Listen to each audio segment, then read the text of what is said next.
What's up, y'all? It's your boy Jay Halim, and we are back for another amazing episode of S.T.A.R.V.E Talk. Yes, I said amazing because I'm here and I always have somebody amazing to join me. So I can confidently say there's going to be an amazing show. I'm excited about this one. You know, when you admire somebody from a distance, you get a chance to see somebody's work. You always hear, amazing things. And in this entrepreneurial world that we live in, so they say everybody's a hater now. Everybody's a hater. So I think that is a great time to bring people around who are celebrators, who celebrate each other in that space, who are value in that space, because some people don't really understand what it means to be an entrepreneur, and not even trying to dig at nobody negatively, but just it's a lot. It's a huge undertaking, and we make it seem like it's just so easy and it's just something that everybody should do. And when somebody not only become an entrepreneur, but has been an entrepreneur for 40 years, you actually have to celebrate them. It should be a party. It should be a parade up and down the streets. It should be everything for that man and woman who took on this task, this hard task. Back in 40 years ago, you was called a crazy person to be an entrepreneur. So to take on all of that and to still be able to be standing, and not just standing barely, standing with her head held high. I want everybody to, really put your hands together for my special guest today, Miss Angela Carr Patterson. Hi, how are you? Thank you for having me here. I'm honored. I'm honored to have you. I was so excited for you when I saw literally once I saw your post on Facebook, like the next day I actually deleted my app. I'm still on it, but I needed to break. But I was just so excited because I'm like, that's an entrepreneur. Wow. Nobody haven't been through that, and 40 years and hadn't been through some things. You can't teach somebody something, but more importantly, this is a strong individual. So again, salute to you and congratulations on that milestone. Oh, thank you. Thank you. It creeped up on me. I didn't know. I realized it because I said, well, 40 years, I never celebrated my milestones. I never did 10, 20, 30. I said, well, 40, let me do something. Let me at least mention it. And so I didn't realize it creeped up. It happened so fast, but it's been a journey, definitely a journey. So I think people are going to say, well, she's only like 45. So how did she pull that off? Did she start doing business that she's a child entrepreneur, a child prodigy? No, I'm a grown woman. I'm a grown woman. And so I'm in the 60 and over club. So yeah. Oh man. Yeah. Well, Yeah. again, you don't look like what you obviously had to go through to be a successful entrepreneur. And let's just start there. I mean, we talked briefly off camera, but where did that pull come from for you to decide to be an entrepreneur? Well, I think, as a young girl, I was my mom had me and everything. I'm an only girl, the youngest out of three boys 10, 12, and 13 years older than me. So I'm the baby, and my mom had me in everything, modeling, dance, everything. So I was started out teaching little pageantry classes on my mom's patio, getting girls ready for pageants. And I was only like 13 years old at the time. And so I knew that I had the bug, even as an elementary school kid. When we would check out books, kids were checking out fiction books. I was checking out how-to books, how to this, how to that, because my mom owned a hair salon. So I grew up in the hair salon, and I had to sweep the floors, pick up the towels. And so I've always known about business because mama had a system. She had systems and strategies on how she ran her company. And so it was just natural to segue into owning my own business. I had tried working. I was in the banking industry, and that I'm just allergic to bosses. I'll just tell you that. You had to be somewhere at a certain time, and you had to ask permission to be off, and all of that stuff. And I remember having my first child, and he was sick, and my boss said that I either had to choose my job or that, and that was a no-brainer. That didn't do it. that did it. So I quit the job, and and we had, fast forward, we had 3 children in my first marriage, and it was just easier for me to stay home and make money. So my first business was being a Tupperware lady and sell Avon. And Oh, so all I did was take the books down to my mom's hair salon because there was a clientele there. yeah, definitely. And it was easy to sell. So I made money doing that and building a business. And after that, I segued into a modeling agency. And I my I didn't have a great marriage. So when he would go to work, I would have the classes while he was at work and my on the Saturdays, and my girlfriend would be the lookout girl in case he doubled back. And so we did that. And before he knew it, I had birthed a business, Wow. a thriving company. And then we went from being a modeling agency and to becoming a full service model and talent agency, performing arts center. Wow. And in the midst of that, I got divorced after 15 years. So here I was, a single mom, 3 children, a building, and a home to pay for. And I said, I'm gonna do this. I can do this. And we continue to build, and got a job with Ed McMahon with Star Search, and that really blew the agency up because I was traveling all over the country hosting auditions. And then one day in 2000, I think it was around about 2006, 2007, I walked into my performing arts center and I said, I'm done. I'm done. Um, and 4 months later, I launched my women empowerment business. And that's what I've been doing ever since. It's so amazing, there's so many nuggets that's within that because Mm-hmm. starting from, the hard work portion, because you're watching your mom and you're Mm-hmm. sweeping and you're hearing a lot of chatter and, beauty parlors are probably not the same as it was back in those days. you know, Mm-hmm. um, you learned everything at the barbershop or the beauty salon back in those days. You all different types of people from all walks of life coming in there. And so you're seeing this woman work, you becoming a working woman yourself. And then we talk about the marriage portion because I just put my most recent book out and I talk about that. Marriages, and I'm not saying it was because of entrepreneurship, but let's start with the marriage. How was Yeah. that hard for you as an entrepreneur? Because people don't understand how like a business can break a marriage. Oh, definitely. And especially being a woman, because you're trying to handle it all. And of course, for us, our family is most important.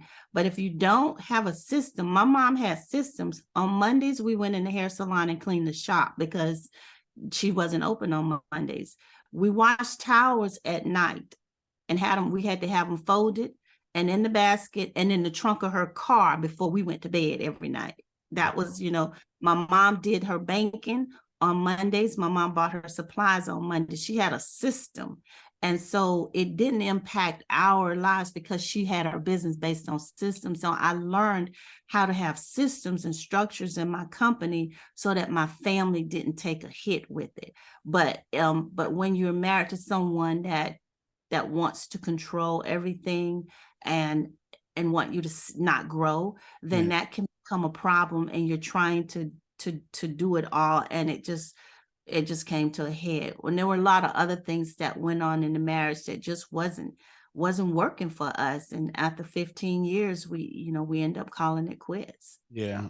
It's a tough situation because there's a lot of people just and you growing up in the South, Mm-hmm. and we definitely have a spiritual aspect that comes in that, and Mm-hmm. in small community where Mm-hmm. everybody knows everybody, and it's like, oh well, you're supposed to be with this person for the rest of your life, and all the backlash comes from that. But you made a strong decision.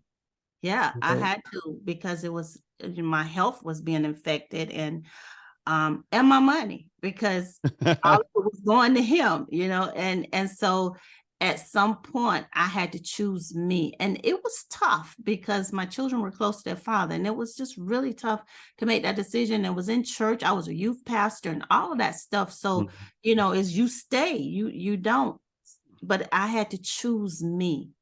And in choosing me, I was choosing the children because I was able to give them the better version of who I could be. And my children would tell you now, my mom blossomed. She became a new person because of that. And so I don't regret it. It's just, it was part of the journey. That marriage had completed itself. And so I was a single mom for about 8 years and then remarried. And so I've been married to this husband for 20 years, totally different because he understood the vision and he wanted to be a part of that vision and he didn't mind toting the boxes of books. He didn't mind playing in the background. He wasn't, well, are you going to cook? Did you do this? He's just right there. So it was different when I had the support that I needed. And, Yeah. and so I could thrive. I could really fully develop as a woman, period, as a woman first. And I think sometimes we forget that as entrepreneurs, that we lose ourselves. This is what I do. This is not who I am. Wow. And so, the Global Life and Success Strategist is what I do. She's a brand, but she's not Nana. She's not Mama. She's not baby. She is that brand. I have a 4-year-old granddaughter. She'll get over at the other desk and she'll get on the computer. And I said, "What are you doing, Jamie?" She said, "I'm doing Angela Carr Patterson," because she knows Angela Carr Patterson is a brand. But then when she's ready to eat, she comes sit in my, now I'm hungry. So she knows the difference because it's what I do. It's not who I am. And that's what your business is, a living, breathing thing. And it is an extension of you, but it's not you. And that's what you have to get clear about. I love it. I love it. When we was taught business years ago, we were taught location, location, location. You go to college, you go to business school. Your intro to business books talks about talk about location, location, location, and supply and demand. Those are some of the first things you start learning. You did a business that was very awkward for your location. How did you thrive? Let me tell you, I worked outward in. Okay. So my base, I worked out of New York. I worked out of LA. I worked out of Miami. I worked out of Charlotte. I worked out of Atlanta. And what I did was I knew I had to make a name for myself. And so because of, prophet is without honor in his own land. And I say you can't eat where you sleep. So what I did was I made connections outside of this state. And in order to do that, I had to go to those places and meet people.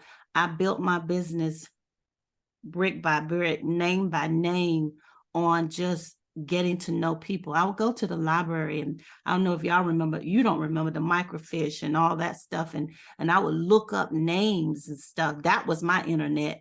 And I would find people's numbers and call them. And I remember calling this lady. She was the president of the World Modeling Association. And she said, "I don't know how you got my number." She said, "But you had to really work to find me. Because of that, I need to meet you." And so I was just persistent and just calling people and saying, "You need to know me. You need to know me. We need to have a conversation." And we was just glad to get the fax machine when it came out, man. The way people do business now, oh my God. If I had it like that, it was just, we had to work and you had to have a street team to put your flyers out. You had to buy ads, expensive ads in the newspaper. You had to try to get on TV and promote your stuff to let people know. And so, but once I went outward and people start hearing about what I was doing in the city from home, now they want to talk with you because now you have credibility. You have credibility. Oh, she worked for Ed McMahon. Oh, she works for the Harlem School of the Arts. Oh, she did this with the Disney Channel. She did. And so after that, it was easy. It was easy. And it worked.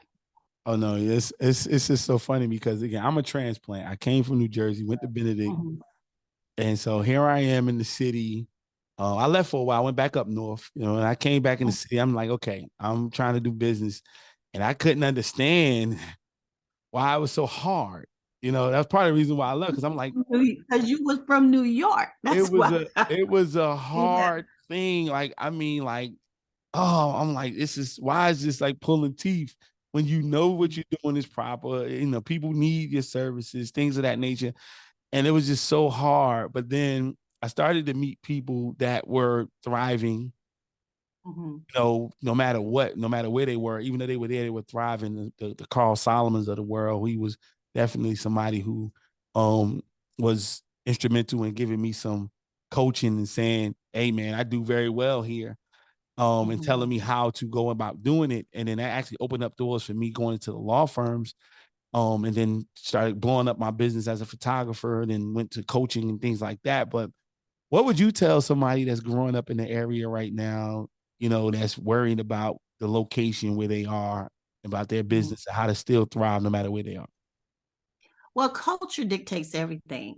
And this area has a culture. And when it comes to empowerment and women empowerment, when people, especially doing the personal growth and personal development work that I do, I had to understand that when someone in the South, especially in this area, is ready to get their lives together, they go to church.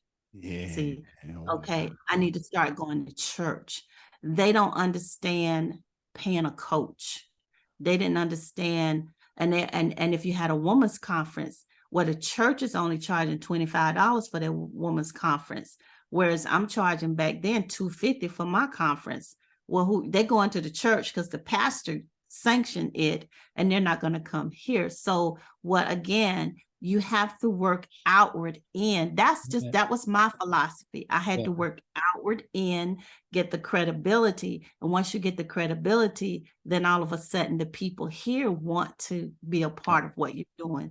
And so that was my strategy. My mom did the same things. Mom did the big Bronner Brothers show and would win all the big awards. And all of a sudden she became an award-winning hairstylist, and she was a master colorist, and she was known, and she niched. Her niche was coloring people hair.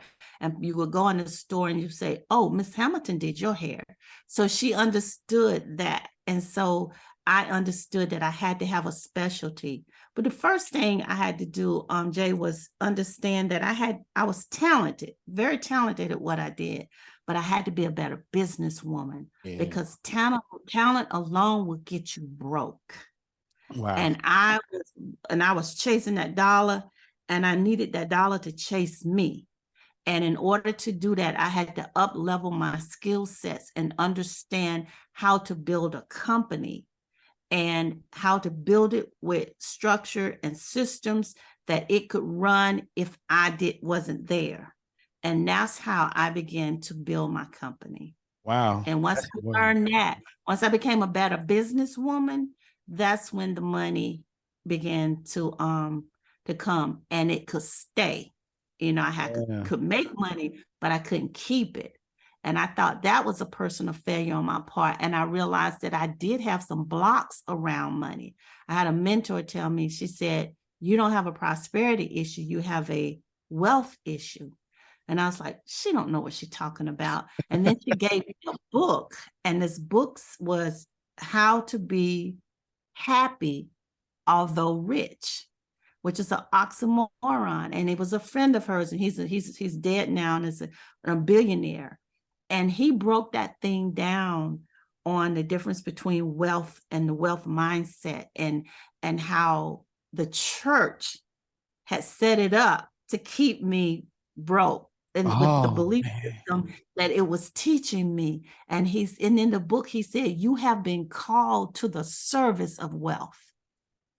And I was like, wow. And it's just, if you can find it on Amazon, it's How to Be Rich, though How to Be Happy Though Rich. And that went through that book. And that's when I started dealing with my issues around money. And because I could reach a certain point, but then drop back down, reach a certain point, but drop back down. And I could never get past that point. And when I was able to break through those barriers, beliefs, and blocks that I had around money, then I really began to see it come in. That's amazing. That just brings up a question. What is your relationship with the church now? I'm a member. I'm not a youth pastor anymore. I think you need to be younger to be a youth pastor.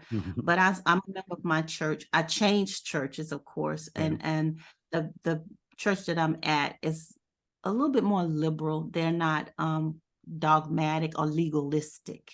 And I was in a legalistic type of church, and I knew that they were taking the word and keeping me in bondage. So for 1 year, I dedicated about 6 hours a day in studying the Bible for a Yeah. year, and other sacred texts in order to find my truth. Yeah. And it was, I took off for a year and did that, and it really freed me and liberated me. Yeah. That's amazing, because we parallel in that space. I was telling people before in my first book, I was in the church, and Mhm.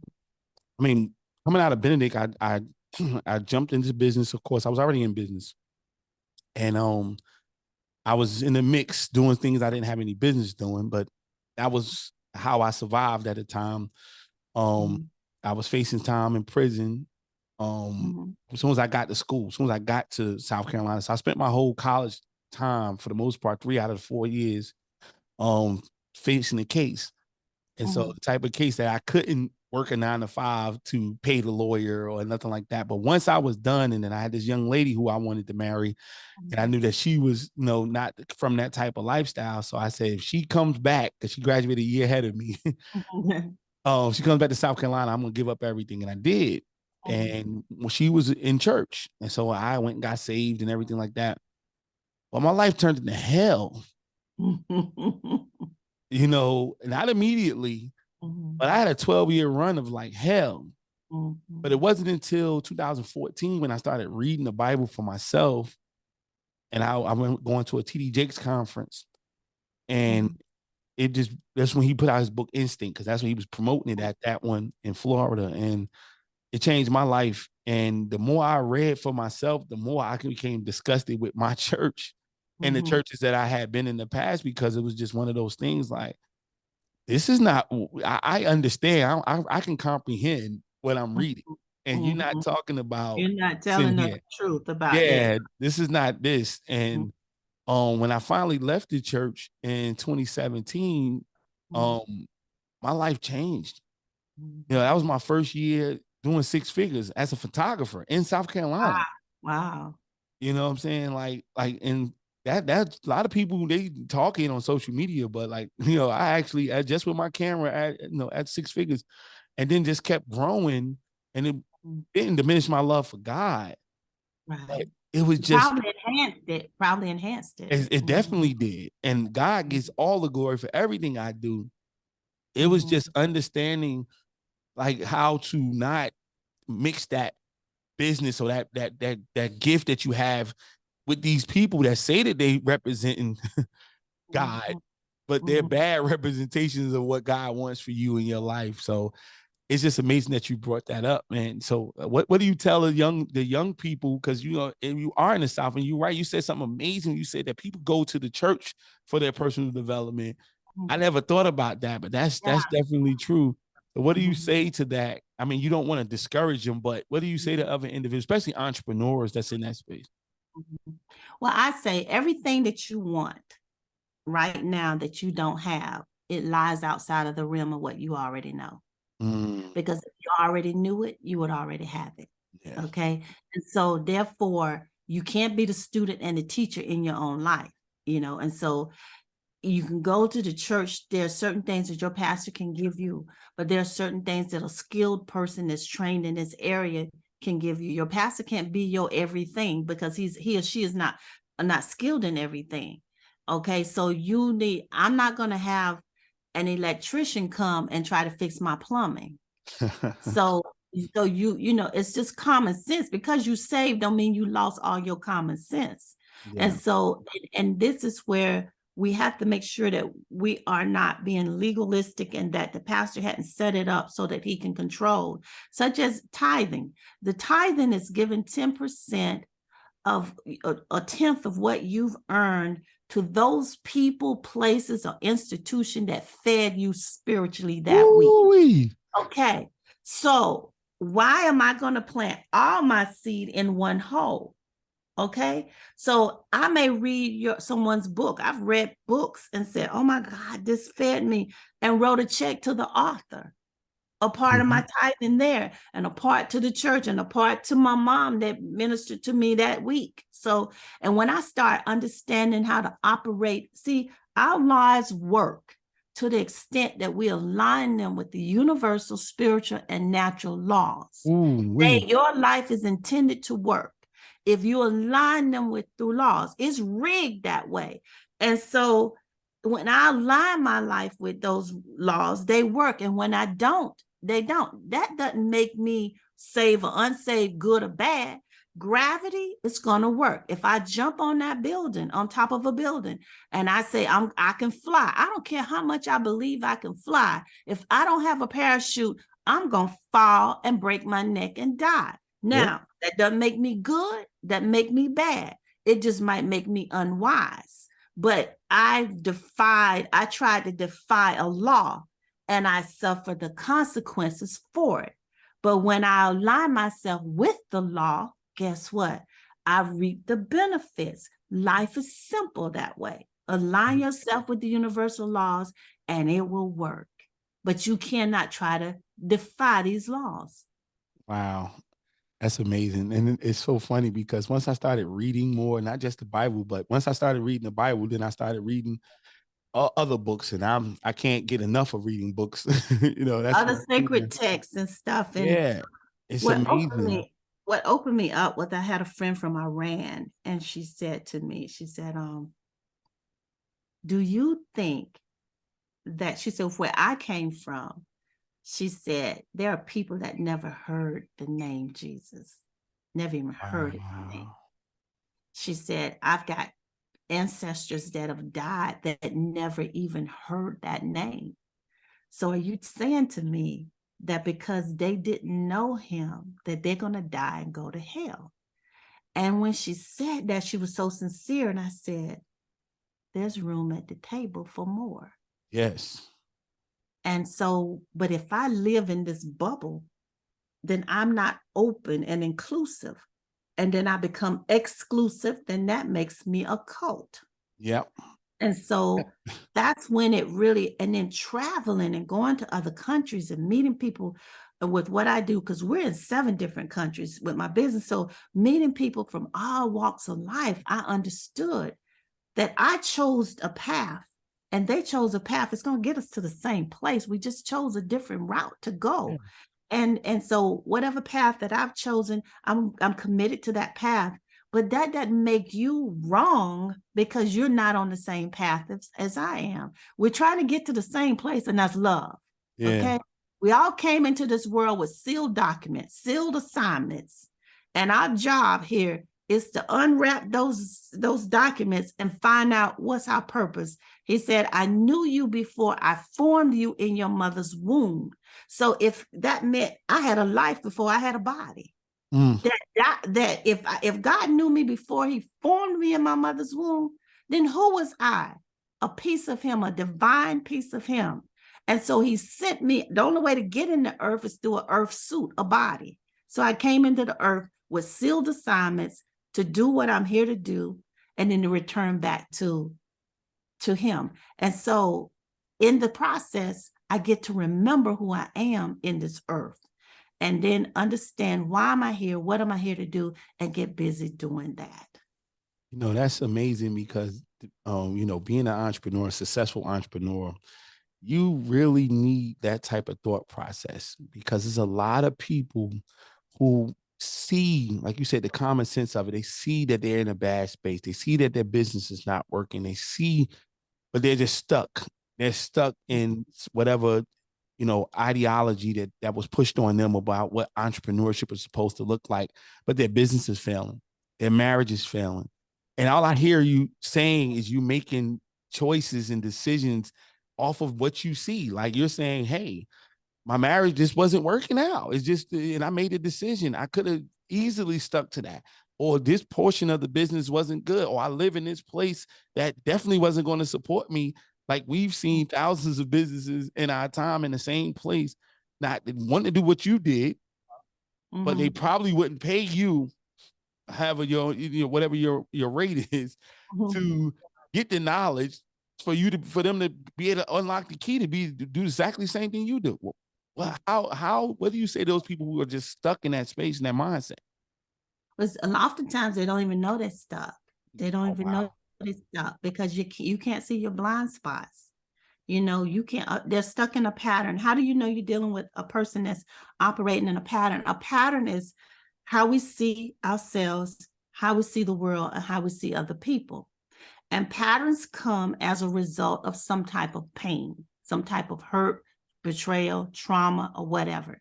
It can be repeated patterns, repeated pain that piled up high and woven like an onion, so tightly woven. Or it could be something that was a smash, a traumatic thing that happened, where the hurt created the pattern. The pain created the pattern, and the pattern are the way we behave and think and what we say. So how do we do that? We have to have someone to be able to call us on our stuff. You see, do you have people in your life can call you on your stuff? And if they can't, if you have everybody around there that's yes, yes, yes, and can't call you on your stuff, then you won't progress because you can't see your blind spots. And a pattern is a blind spot. It's the person and the pattern. We can change the pattern. The person is already basically good. The pattern is causing the behavior. And so when we understand that this is no longer working, you keep sitting on that nail and screaming, eventually you don't get off that nail. Yeah. And so you need someone to come by and say, hey, that ain't working. Are you open? And as an entrepreneur, you must always be open and teachable and coachable. And because my way may not be the only way, my way may not even be the best way. It's just another way. Yeah. So make another choice. Make a different choice. Become the choice maker in your life. And that's what I had to do. When me and my husband ex-husband split up, I had women that said that their husband said they couldn't even hang with me anymore because because I was single, or because he had told them one version of a story. And so there were churches that said that because I was divorced, I couldn't speak at their churches, and so isolation and all of that, the betrayal and the hurt. But I had to be the choice maker in my life. We live our lives based on everybody else's idea of what it's supposed to look like. Yeah. And how do we get there? We get there through domestication. And here's a story I'll tell you. So sitting at the table, my grandmama say, "You're going to eat that okra." I ain't eating that okra. She say, "You going to eat that okra." Okay. If you don't eat the okra, there are kids in Africa that don't have anything to eat. So now she used shame. Okay. And but that didn't work. She said, then the next thing, if you eat that okra, I give you some ice cream. So now she's using your reward. And then she says, if you don't eat that okra, I'm going to tear your behind up. So now she uses fear. Because she didn't think, well-meaning people, she didn't give me an ability to make a choice for myself, to say, well, she may be full, or this just doesn't do her throat well. She was meaning, but she was domesticating me. You domesticate an animal, not a human being. And so what I learned at that moment was that my ideas, my voice, my wants are not important. In order to not be shamed, beaten, and to get a reward, then I got to do what everybody else says is right for me. And then so we grow up with that belief. And then when we become an adult, we still tap dance and live our lives and make choices based on what we've been told, instead of realizing that worked for me when I was a child. Now I'm an adult and I put away childish things. And now I make choices based and learn to trust myself. And that's the thing. We don't know how to trust ourselves. Yeah. We've been taught you can't trust yourself. I love it. I love it. And it's funny, as a coach, and it's one of the hardest professions, I say. I think that what we do as coaches is great. That when we're able to do it, we're in bliss. But convincing, I'm getting past the convincing phase And I know you've Mm-hmm. probably been there before, but I'm past the convincing people to give them something that they know that they need. You know, Mm-hmm. how did you get past that point in your coaching profession? Well, number one, I up my prices. So you're going to show up to the session because you're paying too much for it not to show up. Number two, I'm not going to fight you to help you.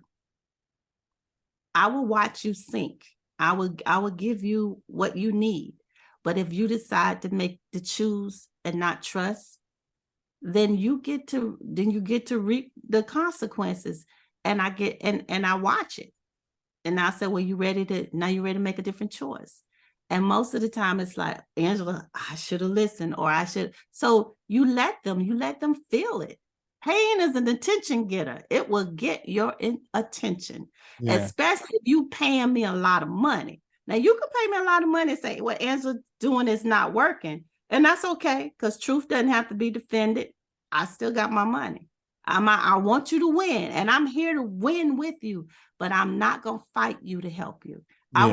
I would put a ladder down that hole for you, and you can climb up, but I'm not getting down in that hole with you.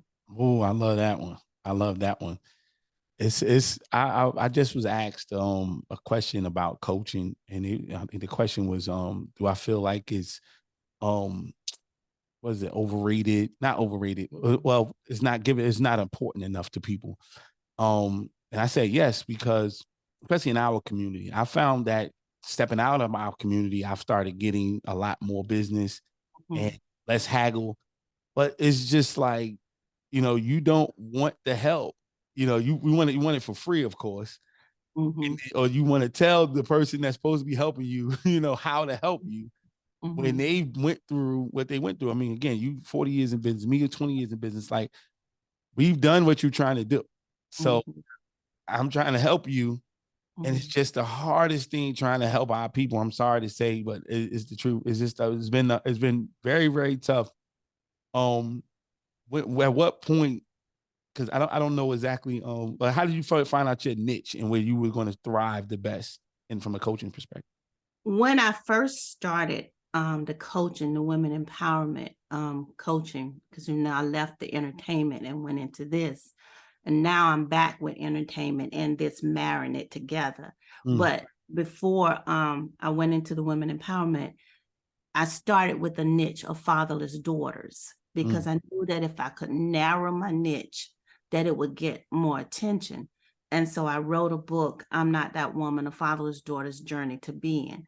Before I wrote the book, I'd been teaching on fatherlessness among females. And at that time, it wasn't a lot out there.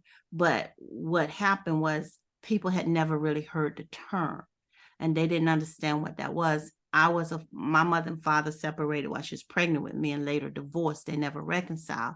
And so I grew up without a father until she married my stepfather, and he was in the military, so he was gone most of the time. So I really never grew up in a home watching that dynamic. And so I didn't understand that fatherlessness was creating some patterns in my own life and was hindering me. So once I found that out, especially after my divorce, I found out I was able to retrace a lot of my pain and struggles back to my fatherlessness. And so that in itself got a lot of attention because nobody was out there teaching it. And I was having to create a lot of the content myself as well. And so Oprah did an expose in 2012. I think she and Iyanla called Daddyless Daughter. And it was a 2-part on her network. My website crashed because people were Googling it. And I even had people that was on the show contacting me. And that's when I realized, ooh, I'm on to something. And so I beat that drum for years, the whole fatherlessness. And I was talking about the love lifestyle, living love as a lifestyle. And so after that, I kind of started quieting it back down and started moving into, because you got to build deep so you can get solid. And then I started going wide, and that's how we started the Fatherless Daughters Network. And we're in 7 different countries. And I took a program, a curriculum that I developed, a 8 module curriculum, and it's the only one in the world on the planet that targets specifically fatherless daughter, that's that comprehensive like that. And then I was traveling so much doing it, and then I started doing the trainer, certifying advocates all over the country and then all over the world. And that's how we started getting out there. So I started with a narrow niche. Yeah. And then once I became credible and a trusted authority in that, then I could start going wide with other stuff. And so, but I did narrow my niche first. Yeah, that makes perfect sense. I did when I started working with people with the government, and that made sense for me. Because I was trying just to focus on regular people, business, and as you know, that's wide as it can be. You will go broke doing that. Go broke. This individual, yeah. Yeah. Even So with my performing arts center, I had contracts with Big Brothers Big Sisters, Boys and Girls Club, and I had individual paying, but I also had contracts because people would call you and say, "Well, I can't pay this month because I got to have my child's birthday party." exactly. Yeah. Oh no, trust me. I went through that Mhm. situation, but I Mhm. realized how I started making my money, with my photography was, of course, I went through the law firms, which led me to Mayor Benjamin. Mhm. And then from Mayor Benjamin led me to the city, and then started working with I got all the certifications and everything like that. And so now I know this stuff. Mhm. Mhm. And I started seeing where I can help them, Mhm. because they couldn't meet at first they wasn't meeting their diversity quotas, the supply Mhm. diversity quotas.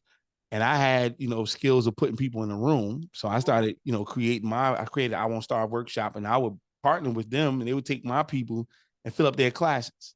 Wow. Wow. So their fast track class, their next level class will be filled up by everybody that came through my Mhm. workshops. Mhm. And so we started doing that with other individuals in the state. I was working with the city of Charleston, things of that nature. So that's what made me get down to the government contracting space and helping people with that, navigating that space. But I Mhm. totally agree with that. I would have been messed up if I just was just trying to work with regular business owners, because they Absolutely. don't take it seriously. But when you need to get that certification, or Mhm. you trying to navigate getting that government contract, you Mhm. sit down and listen. Oh yeah. Oh You sit yeah. down and listen. And then also it was something that you can see a result immediately. Mhm. Mhm. Okay, well, I was working with him through this process. In a couple months, I got this, or we worked with Right. this, and it was something I can give a result to somebody. So I just love this type of conversation, because it's so far and in between for Mhm. our people, because we keep what we're doing to ourselves.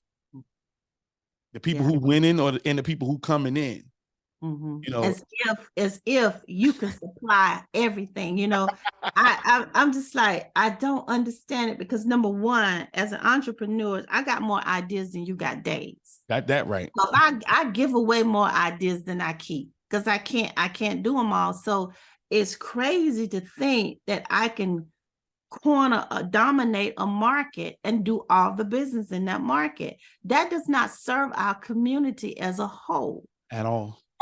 We want the community to grow, and in order to do that, then that's what we have to do. Like at my age now, I'm not out there trying to compete with these 40-year-olds and 30-year-olds. Why? Because I'm a nana. I got 6 grandkids that I just adore, and I've got a husband that loves to travel, and so plus my time now is spent pouring into you younger entrepreneurs, because you are leaders now, and I need you, Jay, to be able to lead my grandson. Yeah. Let me pour into you, so Tyler can say, "Oh, I know him. Yeah. He can teach me something." So instead of me out there trying to be competing with them, we got to ready the next generation. Oh my God, you preach the sermon right there, because I put that in my book. I'm like, we always outdate ourselves, and it's even in the workplace, not just in business. In the workplace, it's always that sister or that brother that was in a position in their 20s that they shouldn't be in their 40s. because you didn't leave room for the other person. You know, you got to leave room for other people. So that administrative assistant, which was fine in your 20s, is not fine wherever you started. But if you started 5 years from now, you should want growth. Now, the blessing is in business, you can't be in the same place 5 years from now. You have to keep growing, you know. Gotta keep growing. Like, Yeah. you know, even in the workplace, like I'm saying, sister, brother, like you got to move out the way and let somebody else get into that space, and you should be growing. That's why people complain about their jobs. I know cops that's making six-figure salaries, but those are the ones who went on their beat for a few years, went through the process, became a sergeant, became a lieutenant, did all the stuff they needed to do, and then moved out of the way for the next person. Same with the teachers. You know, go back and get your degree, move out of this class, go get a master's, then go get a PhD, and you making your money. They're paying for it. Like if you in the school system, they'll pay for you to go get your education. So like the process is laid out. Forward thinking. Yeah. Forward thinking. Move. How do we move the needle? I won't change the world in my lifetime, but I'll move the needle. And right now, and what I understand is I won't live forever, but the work that I do can. Yes. So how can I create work that will outlive me, that would actually be able to be an enhancement to somebody else's life? And that's what we have to do. You know, now I'm not working for diapers and milk anymore. That's not where I'm at. But I am working to build something that not just my children, but your children, and somebody else can Google and say, well, she did this and it outlived her. And so we have to look at, what are we doing? Are we running a sustainable? It's one thing to have a thriving business, but is it sustainable? There's no way that I could have sustained entrepreneurship for 40 years if I didn't create sustainable work. I love it. That's amazing. I have friends who I talk to all the time, and I'm saying, listen, man, you can't be married to that thing if it's not working for you.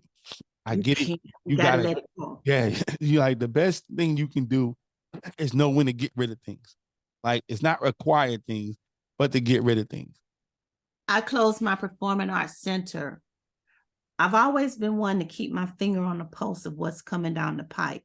And I closed my center right in time because schools started bringing in dance and the arts into the schools. I mean, Richmond Northeast started a whole performing arts center there. And so why would someone pay me to bring their kid to my center when their kids can get dance and music and drama at the school for free? Yeah. So I knew that was happening and it was going to change. So I changed before it happened. You got to get in front of a trend. Like you would not sell, we're not selling cassette tapes anymore, CDs, but because you got to get in front of a trend. By the time the masses know it, you late. You late. You are late. By the time the masses doing it, I've never been one to do what everybody else do. I'm gonna go around and do the cut, and you see me and you like, where did she come from? Because I found another way. It might not have been the only way, it might not have been the best way, but it was another way. Yep. There's another way. I love it. I mean, it's so funny. I just laugh because I don't know. I'm trying to get to that point where I have these conversations every day with people like yourself, because we spend so much time pouring and we need to be poured into, Yeah. And I have a horror story. Literally, I had a coach for a little over a year. It was a woman, not from the area, but from up north. And I was dumped by my coach. My heart was so broken, and it wasn't because of anything I did. It was her new, I can't call boyfriend, man or partner said we don't want her serving men. Really? And my heart was so broken because I felt like I was making so many strides, and we since spoke once, but it, like literally I was so heartbroken. And so I needed to have that conversation on a regular basis. I needed to have that conversation. So speak to the importance of entrepreneurs being able to talk to other people on their level or higher on a regular basis. Well, coaching is one of the most powerful vehicles for change and transformation. That I know.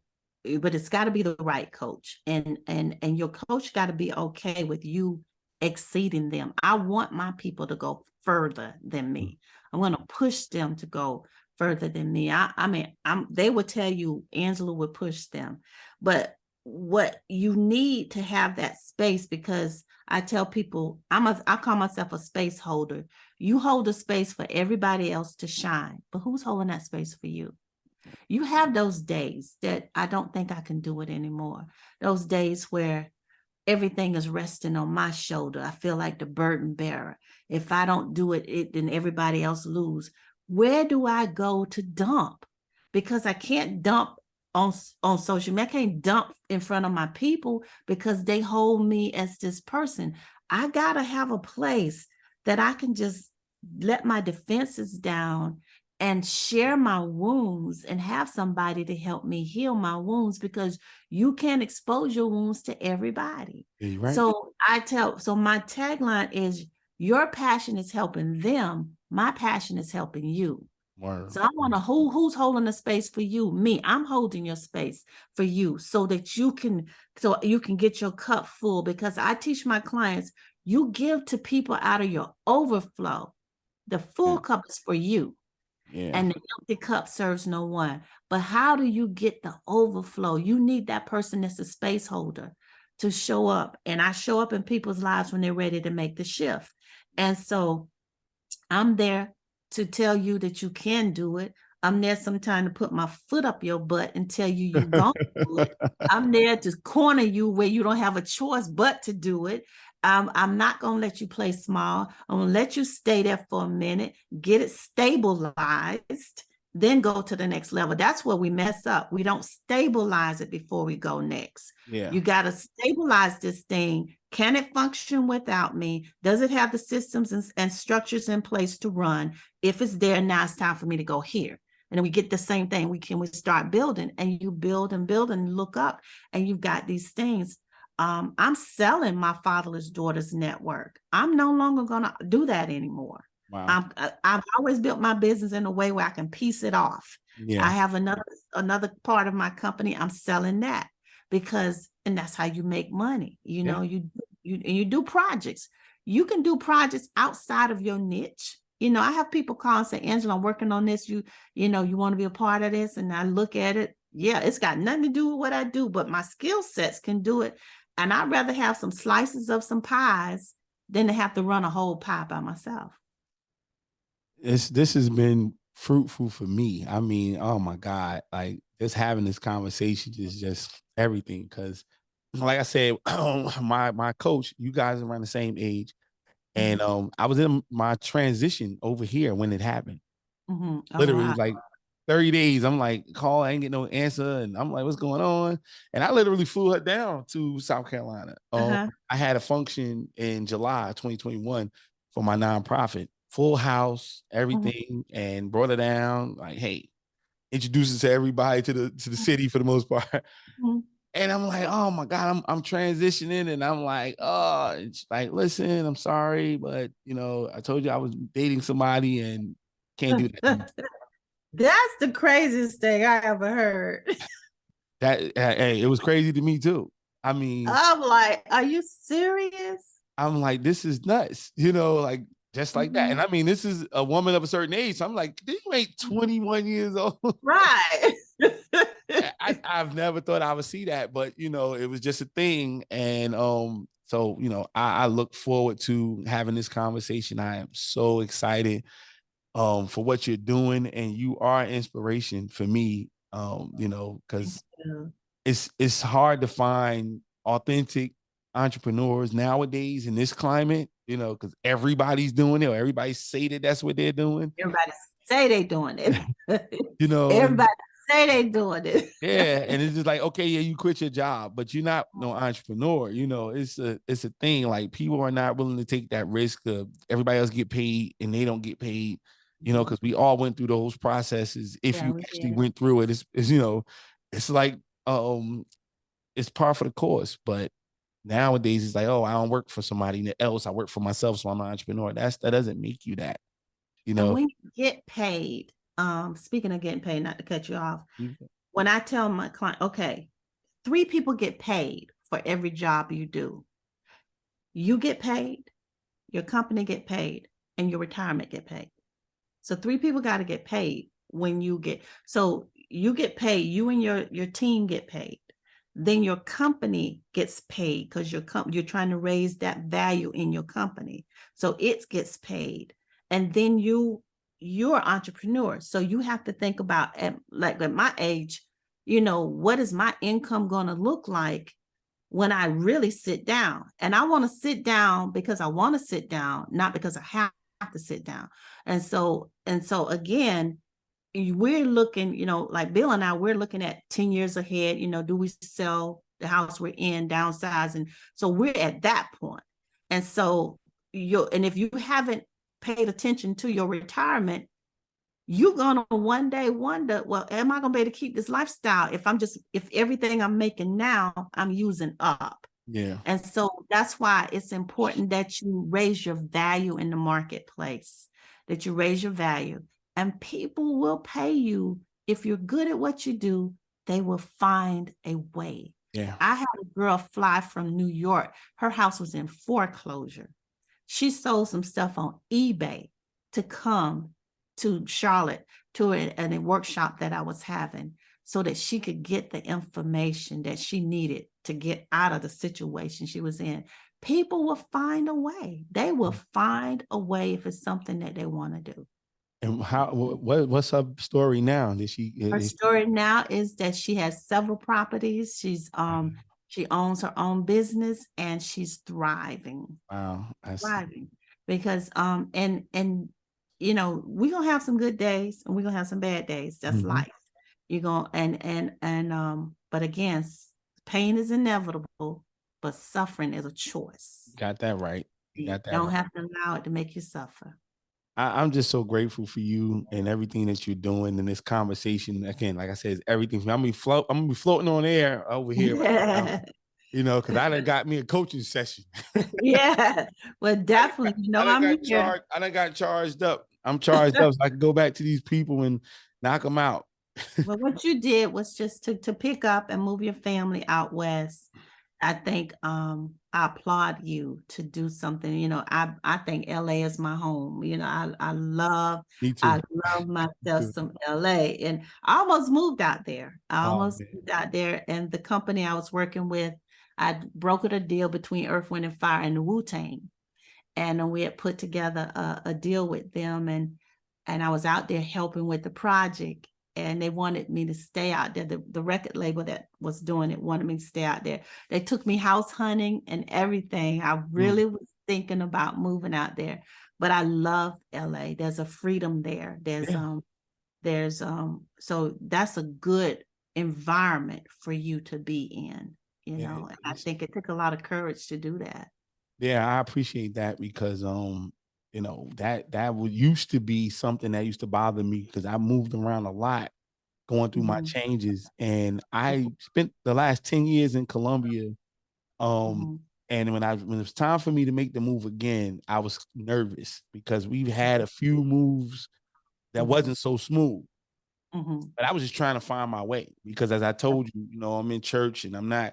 And I told people, I was perfectly honest. I said, the funny thing is I called them. I said, when y'all church people told me to stop selling drugs and doing the things I'm doing, I didn't need y'all for that. But when I did all of that and needed y'all, that's when I got talked about the most. That's when I went through the most hell. I'm like, what is going on? And so when I divorced those certain people, things changed. And I said, okay, I never thought I would have the opportunity to move where I wanted to move again.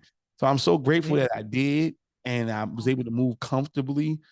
I mean, any move is stressful, because I was back and forth. I was out here about 8 months before my family was. So I would leave every 2 weeks and go back. And it was a tough nut to crack because my daughter was graduating from 8th grade. So I wanted to move her right as soon as she was going to high school.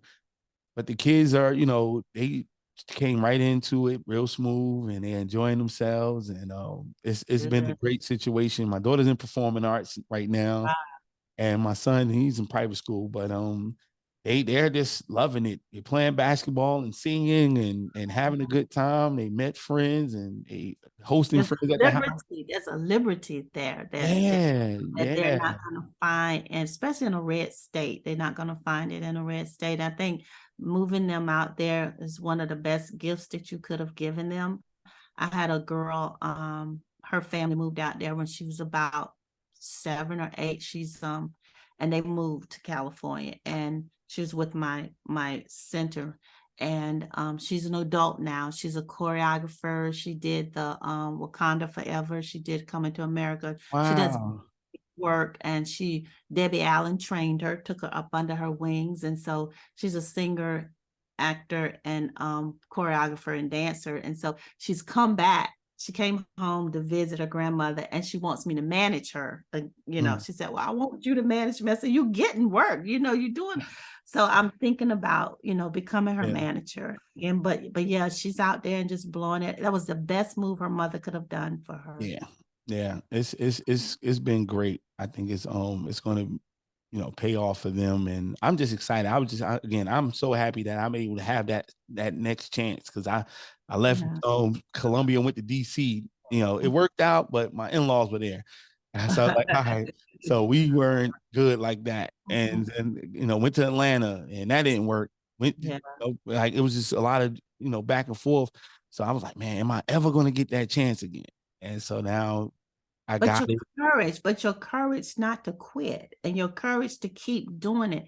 It don't always work the first 2, 3, 4 times, but the fact that you kept, you definitely are an entrepreneur. It's in your blood. What you're saying, you are an entrepreneur. You have the ability to have vision, and you have the ability to take risk.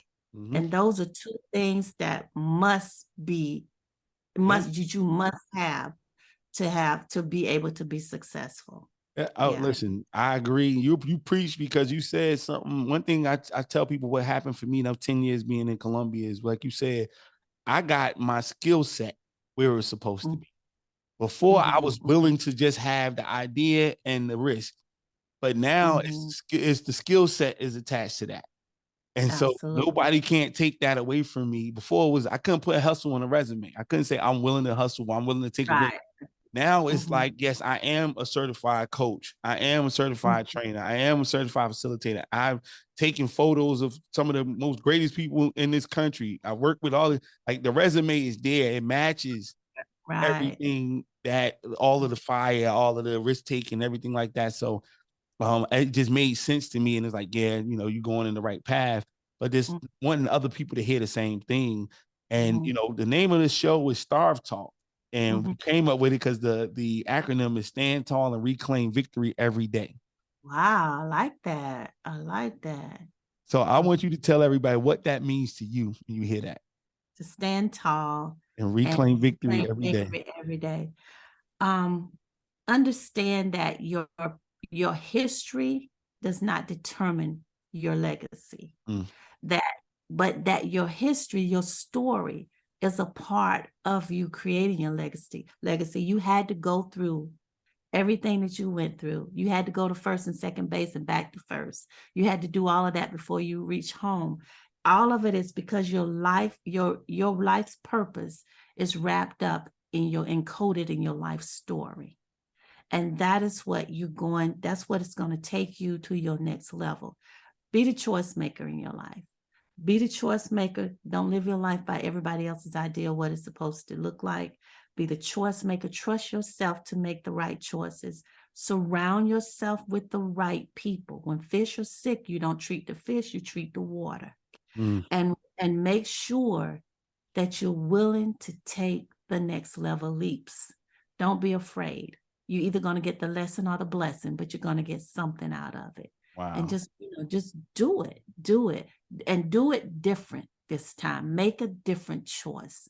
Make a choice that's going to take you to your next level, and celebrate every win. Celebrate every stage. Celebrate. Don't be so hungry to go to the next level that you don't celebrate and enjoy the journey. you know. Oh my God. Look, you need a t-shirt that says that about the when the fish is sick, you treat the water. Oh my God, that done it. You treat it's the you know the story of the koi fish. The koi fish, if you put it in a fish bowl, it'll go about 1.5 inches, 2 inches. You take that same fish and put it in a pond, it's gonna go about 1.5 feet. You take that same fish and put it in a lake, it'll grow up to about 3 feet. The same fish that only would do about 2 inches in a fish bowl had the potential to grow up to 3 feet. The difference was the environment that you placed the fish in. Yeah. You Wow. swimming in a good environment in LAJ. You swimming in an ocean. Yeah. There is nothing, there's no limit to what you can do. Yeah. I believe that 1,000%. I'm so grateful for your example. Even Thank though it was from a distance, we were still in the same area, but it was never one of those names that came out with that was in any clicks, in any nonsense and stuff like that. And I love that. I love that. Oh my God, because and we not wasting that type of time, but Mhm. we Yeah, we yeah. came through a special individual place that has its own. We love it because my Mhm. kids there, raised them there. They call it home. My daughter can't wait to go back to get some Zaxby's. She said, "I want some Zaxby's." But at the end of the day, I just knew, and I said that because I remember doing my business in DC, and it's like whenever I put my mind to it, work with no Mhm. problem with ease. And you talking about that big area, I said Mhm. it was just so hard. Mhm. And being a believer, I said, man, if it's something that's God, it don't be that hard. You know what I mean? You're gonna have we're built to deal with some difficult things, but Mhm. it shouldn't be like pulling teeth, Mhm. everything that you're doing. And the funny thing is, as soon as I set up shop, I opened up my office space, Mhm. and my neighbor said, "Hey, what do you do?" And I Mhm. explained to him what I do. He's like, "I would like to meet with you." Mhm. Literally closed the deal in 3 days. Wow. See, the I'm blessings opening of my the door. Lord maketh rich, and he adds no sorrow to it. Yeah. I said, hold up. No. I would have had to give you my blood sample to get this situation. And all Yeah. you did was sit with Yeah. me for, me and Tamika took a meeting with these brothers, Mhm. and they was like, oh, yeah, great. Okay. How do I cut the check? Like, how do I Yeah. pay you? They ready to do business because they understand business. Yeah, it blew my Understand. mind. I was like, Mhm. well, you know what? That means I'm in the right place. So, Mhm. I was good with that. I appreciate it because I told Tom Ledbetter, I Mhm. told him recently, I said, listen, man, I was not improperly trained here. Mhm. I got the real resources. Mhm. And when I come in, I am capable.